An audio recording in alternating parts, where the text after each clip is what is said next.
Pocket FM. To unlock all the episodes, click the link in bio. What should I do? Peter asked as he walked back to the military base with the other two. We'll follow along as far as we can go. Just agree to whatever they ask of you for now, and we can figure it out later, Vorden said. Just then, as they were about to exit the forest, Vorden suggested that Peter walk up ahead while they followed him from behind. Peter, I'm taking my chances with you this time. I have forgiven you. It doesn't mean I trust you. Not yet, or maybe ever. Layla nudged Vorden in the ribs. Give the guy a break, will you? She whispered. She gave Peter an encouraging smile. However, Vorden was dead serious. They had finally arrived at the second-year building. From this point on, Vorden and Layla could no longer follow. Peter entered the building and walked into Duke's office. Please, come and sit down, Peter, Duke said. It seems the two of us haven't been able to talk since the last task I had set for you. Duke then went under his desk and pulled out several books and placed them on the table. There were 3 Earth ability books numbered from 2 up to 4. Although things didn't go quite according to plan, you still held up your end of the bargain, and I don't want to seem like a person who doesn't keep his promises, he said, smiling. If Peter didn't notice it before, he could notice it now. There was something sinister about Duke's smile. Just why was he trying so hard to get rid of Vorden in the first place? Peter thought. Isn't everyone on the same side to fight against the Dalki? Thank you, sir. Is there anything else you would like me to do? Peter asked. We have a visitor next week, and I'm going to need you to learn the Earth ability up to level 4. In a couple of weeks, come back and report to me. You're dismissed. Peter then bowed down to the general before leaving the room. Looks like I've been able to convert another one. In the end, everyone wants to be at the top, the Duke thought. As Peter left the room, he spotted Earl waiting just outside to be called in. What are you looking at, dog? He snapped back. Earl still hadn't recovered from what Vorden had done to him before the outing. Hearing those words and seeing Earl again, sudden images started to appear in his head. Unpleasant images. Very unpleasant. Hey, I know. Why don't you wait for me out back after this? I and the boys have a little surprise for you, Earl said. Whatever you say, Earl, Peter replied, secretly smiling on the inside. While the others were busy doing their own thing, Erin had eventually calmed down from it all. When she thought back to the image of the Dalki, her body started to shiver uncontrollably. Calm down, Erin. Deep breaths, she thought to herself. While she was fine with keeping Quinn's identity a secret, she was nervous about covering her own back and curious to see just how dangerous this vampire thing was. Eventually, that led her to the library. At first, Erin went down the non-fiction aisle to see if there was anything she could find, but there was nothing. There were no vampires, and there didn't seem to be anything close to describing them in the first place. This left her no choice but to head to the fiction section, and nearly instantly she found several novels about vampires. But just from looking at the covers, she found it hard to tell what vampires were. Vampire the Last Blood, Bite Me or Love Me, Thicker Than Blood. Erin decided to just pick up one of the books at random. She picked up the book titled Bite Me or Love Me. She stood there in the aisle and started reading it. So, you're interested in vampires, huh? A boy's voice said, coming from her left side. As she turned her head to see who it was, I didn't expect to see a beautiful girl like you here, the boy said as he swept back his black hair. The name's Fex. Nice to meet you. Outside the second-year building, out in the open field, Layla and Vorden were still patiently waiting. Peter had gone in a while ago, but now they started to wonder what was taking him so long. They concluded that it wasn't likely that Peter was going to come out anytime soon. They had a feeling something might have happened. With that in mind, the two of them decided to stop waiting out front and started to head around the back. There was no entrance to get into the school from the back, but perhaps they could find some other entrance, either by climbing some walls or through some other means. When they got around to the back side of the building, they could see another student standing guard there. Using Layla's powers, they both lifted a couple of stones and threw them to distract the student. Are you ready? Layla asked with a smile. She couldn't believe she was having fun sneaking around and causing trouble, and with Vorden of all people. As I thought, you do look a little cute when you're smiling, Vorden said in response. Peter was patiently waiting outside the place where he had suggested. Hey, Peter, it's been a while, hasn't it? Earl said as he walked closer before, adding, You know, lately, Duke has been blaming me for all of the failed attempts against Vorden, so I haven't been getting any rewards. How are you going to solve that for me?" While walking closer to Peter, Earl looked at what was in Peter's hands, which were the level 2, 3, and 4 Earth ability books. Although Earl was already a level 4 Earth user and had no need for the books himself, he could always sell them on the market to earn some money. "Hand them over, you piece of crap," Earl said as he slapped Peter across the face, leaving a red mark. Peter looked at the mark on his face. Usually, in a situation like this, his hands would be shaking. Earl then proceeded to kick Peter in the stomach before grabbing him by the collar and throwing him onto the ground. Peter was now in a space between two buildings, namely the second-year building and one of the storage rooms. It was a place that was quite dark, and unless someone purposely went around the back to find them, no one would find out. "Well then, isn't this a quiet little place for the two of us to carry on our usual business?" Earl asked with a smile. Peter then stood up and responded with a smile, "Indeed it is." After distracting the students who were standing by the side of the building using the floating stones, they were able to gradually make their way towards the back of the second-year building without being seen. "Come on, let's keep looking," Layla said. "There must be some way to get into the school. Maybe there's a pipe or something we can use to climb up to the windows." "You have been watching way too many martial arts movies," Layla said. Still, they decided to check it out now that they were here anyway. As they made their way to the space between the two buildings, certain cracking and gobbling noises were made, as if some type of wild dog was wolfing down its meal. Finally, they turned the corner, only to see Peter there. However, he wasn't alone. His hands and mouth were covered in blood, while a dead body wearing a student's uniform laid in front of him. The student's body had parts of its limbs torn off. Also, some bones with little bits of flesh still attached could be seen, and they looked as if someone had hungrily ripped the meat right off the bone. "Peter?" Layla said. "What have you done?" The VIP dorm rooms of the first-year building were on the 3rd floor. Quinn had decided to head here to meet someone. At first, Quinn knocked on the door, but there seemed to be no answer. When trying to push the door open, he was surprised to see that it wasn't locked nor shut properly. "Hello?" Quinn asked as he crept into the room. Just at the other end of the room, he could see Logan in his chair. He had some sort of metallic tool glove in his right hand, while a giant pair of goggles seemed to be hovering over his eyes. Oh, he was just busy as usual, Quinn thought to himself. Quinn then started to look around the room at all the gadgets around him. He knew when Logan was in his concentration mode, no matter what you did, you wouldn't get his attention. But as Quinn was looking around, he spotted a strange object on one of the shelves. It stood out compared to the rest, because most of the things in the room seemed to be covered in dust, but not this one. It was a square-shaped device no bigger than a laptop, and on the top, it seemed to have some type of digital display. Inspect. A return portal device. When the correct access code has been entered, it will return you to the destination that has been preset. Creator, Richard Eno. Quinn moved in to take a closer look. It seemed to be the only item that wasn't made by Logan, and on top of that, it was a teleporter. But it was one that he had never seen before. The portal teleporters they currently carried were quite large devices, but this one was small and compact, as if the technology was ahead of their current time. Quinn reached out to grab it, but just then a voice from behind spoke to him. "Hey, if you want to get your fingers blown off, then please be my guest. Carry on and touch it," Logan said sarcastically. His seat was turned around, and he was staring at Quinn.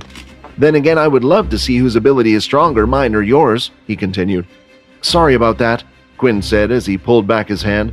"It looks kind of interesting. What is it exactly?" When Quinn finished talking, the robotic gauntlet that was one of Logan's hands started to break down. It appeared to break into smaller parts until they looked like little bugs. Then, the bugs went over to where Quinn was. They grabbed the case and brought it over to Logan. "The thing has been the bane of me and my family's life," Logan said, looking around it. "As you know, my family are originals who hid their abilities from the world. Before the war started, they were researchers who worked privately for different corporations, sometimes even governments, different armies, and all sorts of companies. Anyway, on one of their trips around 50 years ago, they discovered this device. At the time, no one knew what it was, and it seemed like our ability didn't work on it either. Of course, my family tried to research it, and eventually, when we discovered the Dalki technology, we found similarities between this and the Dalki technology. It appears to be some type of teleporter, but the question is, why would Dalki technology exist on Earth before they even arrived? Then that just brings us even more questions. Why did the Dalki attack us? Were they here before? But did we just never know about it? Hearing all of these questions were causing Quinn to think about it. Anyway, Logan said, it's not like I'm expecting you to know any of these answers. The one thing we do know is whoever was able to create a compact teleporter such as this is a genius. Oh, how I wish I could meet him one day. Wait, what did you say? Quinn replied. Did you say you don't know who created it? Of course I don't. If I did, my family and I would have been chasing him for generations. This made Quinn sink even deeper in thought. Richard Eno was a well-known scientist, the person who had discovered not only the power of beast crystals, but also how the Dalki portals worked. Could he have known everything all along? Right now, though, this was too big of a problem to solve, especially for someone like him. He was just one person in this whole thing, and he had his problems to deal with. Anyway, Logan said, what did you visit me here for? Did you want to play the game again? Actually, Quinn said, I was wondering if you could help me make a suit. Well, it seems you've come to the right person, said Logan. I can design you one myself. Really? Quinn asked, surprised. Of course, it will be easier than making some of my other contraptions, he said, smiling. The two of them then sat down together. The crystals were placed in a seemingly special container while they were going through some type of melting process. On top of Logan's desk, a large metal sheet was placed. Logan then placed his hand on the sheet and closed his eyes. Just like with the gauntlet before, the metal started to break down and move, eventually turning into little metal bugs again. The metal bugs started to form a human figure until it molded something that vaguely resembled Quinn. The two of them continued to go through the design process, altering what the metal model looked like. Each time Quinn would give a suggestion, the robots would move in place. There was not much that could be done with the suit. It had to be black in color and skin fit tight. However, the mask could be altered greatly. When using the outfit and mask, Quinn wanted to strike fear into his opponent's hearts. He wanted something quite scary looking. They went through several designs until it was finally done. It's amazing, Quinn said as he walked over to it and started to stroke the model. The black suit was skin tight, but had a scaled pattern like that of a snake throughout its entire surface. However, there were a few design touches added to it from Logan that Quinn hadn't asked for. Do you like the additions that I made? Logan asked. On the forearms going up to the shoulder, 3 red claw-like marks could be seen on both sides. Although it looked nice, Quinn was hoping for the suit to be all black. If he was also to use this at night, he probably would have been seen. Nevertheless, when he looked at Logan's bags and his tired face, he found it hard to say no. It's great, Quinn replied. Now, I do have to warn you, although expensive metals were used when making this, there is a limit to how much it can endure, Logan explained. They were only basic tier crystals after all. It will fare well against intermediate weapons, but anything stronger than that and it will tear apart. Quinn made sure to make a note of that since it would be the same while facing beasts. If he was fighting during the day, he would be sure to pick and choose his opponents. Although suddenly, Quinn's body started to feel a strange sensation. It was a similar feeling to when he consumed blood, only a tad different. His eyes started to glow once again. A strange power was surging through his body. What the hell is happening? Quinn thought. Hey, are you okay? Logan said. Do you need me to go get a doctor or something? As Logan stood in front of Quinn, he could see the color in his eyes change, and even Logan stepped back a bit. At the same time, little metallic bugs started to come over and built a metallic suit of their own over his body. Eventually, the bugs had completely formed a metallic suit that looked like that of a small mech suit, only without all the clunky parts and more in line with the shape of a human. These were all precautions that Logan took just in case Quinn was to go out of control. But then, the feeling died down and his eyes returned to normal, but a message had appeared. A family member has grown stronger. Hi, Quinn here. Wondering what happens next? If you want to jump the queue and unleash all episodes, click on the link here and install the Pocket FM app.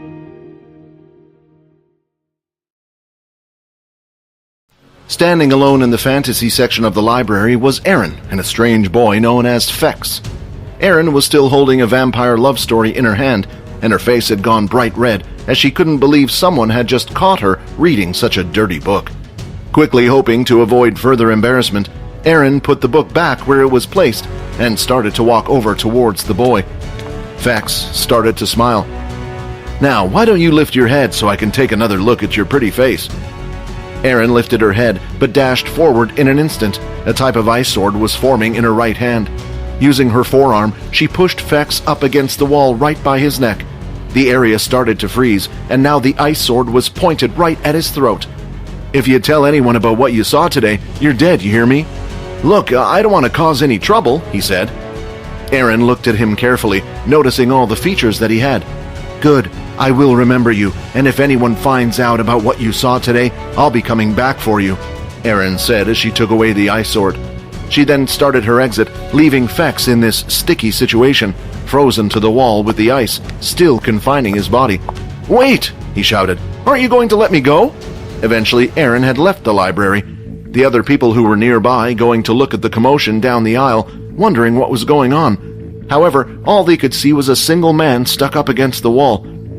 A few laughed and giggled, as it wasn't the first time they had seen something like this.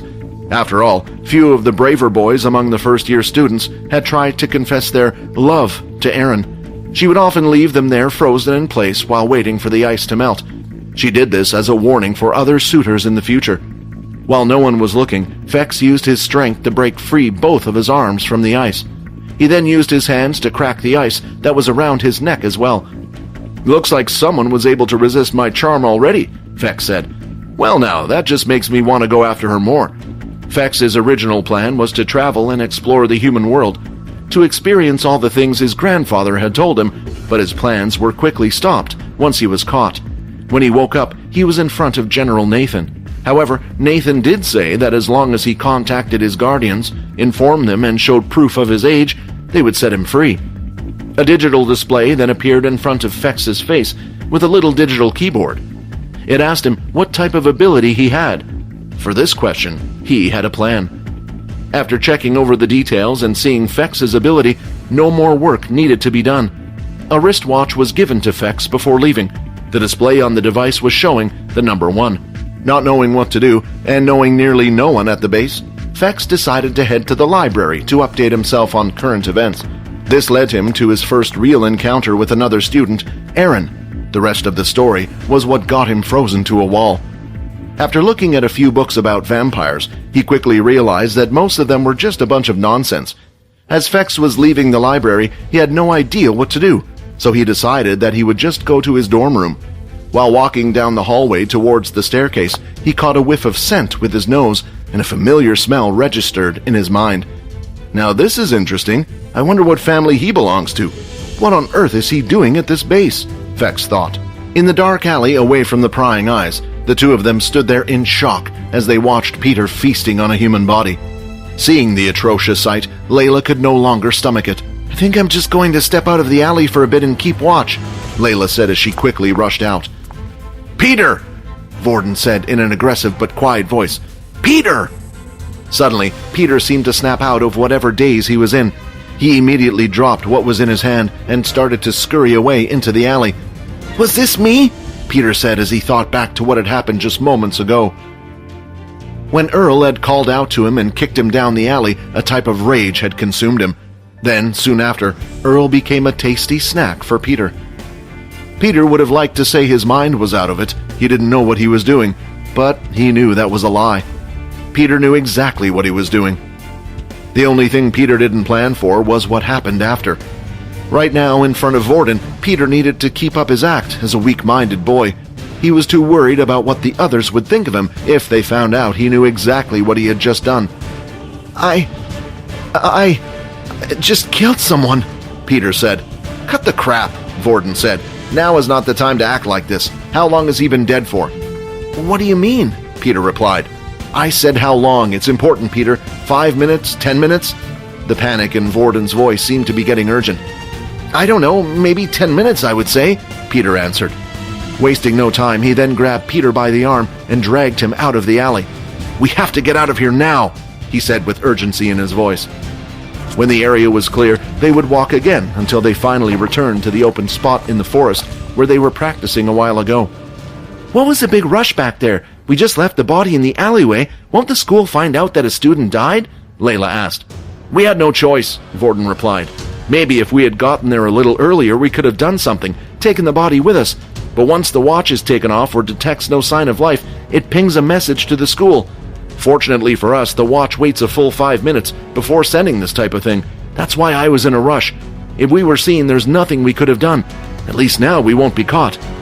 "But what about the body? Won't they search for whoever did this?" Just as Layla said this, the sound of leaves ruffling on the floor could be heard as another person entered this part of the forest. It was a student holding an umbrella in his hand. "What body are you guys talking about?" Quinn asked. Once the strange feeling had come over, Quinn's body had disappeared. A message appeared, one stating that one of his family members had gotten stronger. The strange sensation and connection between him and Peter. It was a similar feeling to when he consumed blood, but it wasn't getting him stronger, it was Peter. "I'm sorry, Logan. Thanks all for your help, but I don't have time to talk now. I have to go," Quinn shouted. With that, Quinn ran down the hallway and the staircase, rushing over to where Peter was. Without slowing down, Quinn ran down the stairs and out the hallway, ignoring everyone he went past. But for the first time, a strange scent entered his nose. It was unusual for Quinn, as he had never smelt this before. If he wasn't in such a rush and panic, he would have turned around to see who was giving off such a strange smell. Before leaving the school, he grabbed a random umbrella at the entrance. Once he had left the academy, he continued to listen to his body, following the connection, which eventually led him to the park and finally inside the forest. As he arrived, he managed to hear the last few words that Layla had said. However, there wasn't much to ask. Judging by the system's message, Quinn could guess what had happened already. Peter had eaten human flesh, and most likely killed someone in the process. While Quinn wanted to blame Peter for the actions, he really couldn't. Quinn was the one who turned him into this creature, and he knew exactly what it was like. As Vorden was exiting the forest from where Quinn had gone, he whispered into Quinn's ear, "You need to do something about him, and fast." "Now, can one of you please tell me what happened?" Quinn asked. Meanwhile, Vorden made sure to cover the clothes as best as he could. Then, from his and Peter's closets, he grabbed a change of clothing. With a new set of clothes for Peter in one bag and the bloody clothes in the other, he needed to find a way to get rid of the evidence. Just as he was walking down the hall wondering what to do about it, he spotted someone who would make his life a lot easier for him. "Hey, Berg," Vorden said. "How are you doing?" Placing the bag in his left hand into his other hand, he touched Berg on the shoulder and successfully copied his flame abilities.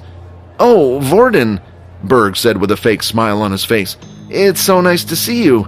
About those crystals, you don't have to worry about giving them back. Think of it as a gift from my family to yours."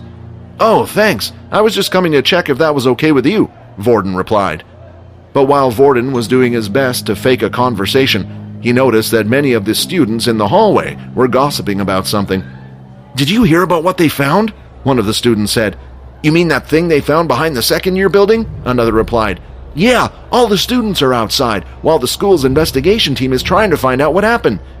I think maybe a student got killed."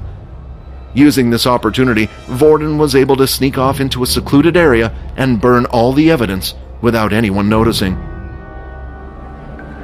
Several soldiers were standing outside the second-year building. They were blocking all the entrances both at the front and backside of the building. Looking around the gruesome scene of the murder, Haley and Faye were reminded of things they had seen on the battlefield during the war. That's how bad it looked to them. As Haley was kneeling on the floor and examining body parts, she seemed to be unaffected by the whole thing. After she had looked around for a while, it seemed like she had spotted something interesting. She started to pick up body parts one by one and place them in a specific order.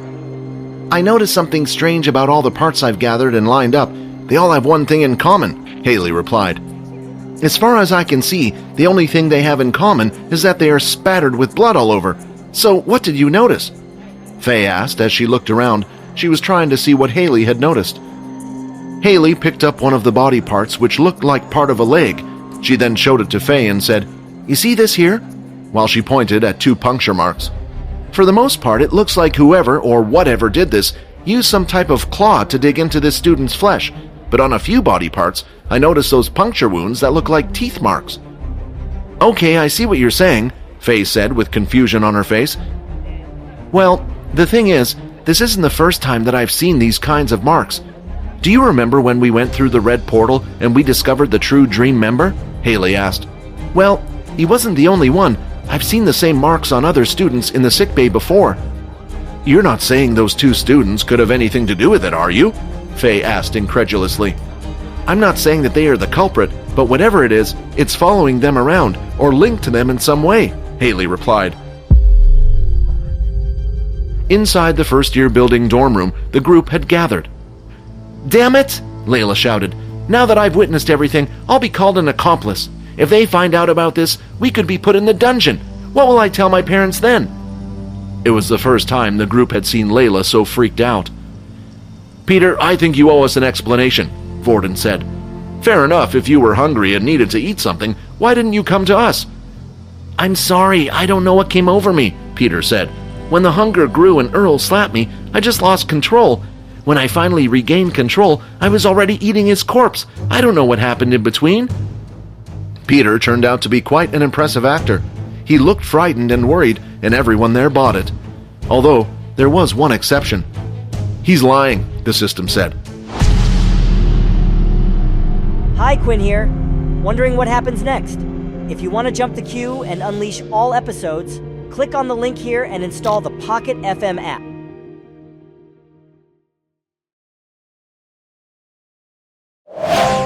Pocket FM. To unlock all the episodes, click the link in bio.